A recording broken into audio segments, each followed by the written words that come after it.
అన్నమయ్య గారు 450 సంవత్సరాల క్రితం కీర్తనలు కూర్చున్నా కానీ పివిఆర్కే ప్రసాద్ గారు వెలికి తీయడం వల్ల 1980 దశకంలో మనకి అన్నమాచార్య కీర్తనలు మన మధ్యకు వచ్చినాయి. అలాగే ఇప్పుడు పాలకుల్లో కాస్త అంకిత భావం, దేశం పట్ల భక్తి, దేశమే మొదట అన్న నమ్మకం వారిలో ఉండడం వల్ల మన దేశం ఈ ప్రపంచానికి ఏమిచ్చిందని ఆలోచించి ఈ ప్రపంచానికి ఇంటలెక్చువల్ ప్రాపర్టీస్ కానీ పేటెంట్ రైట్స్ కానీ అందుకోకుండా ఆశించకుండా యోగాని మనం కానుకగా ఇచ్చాం.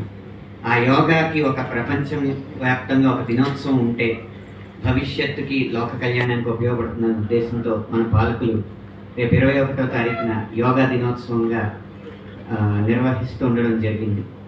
దానిలో భాగంగా ఒక ఆలోచనని ముందుకు తీసుకురావాలి అంటే అది ముందు పాట ద్వారా సాధ్యం అవుతుంది అన్న ఉద్దేశంతో అశోక్ గారు, రాధాకృష్ణ గారు యోగా గురించి ఒక పాట చేద్దామని నన్ను సంప్రదించడం జరిగింది.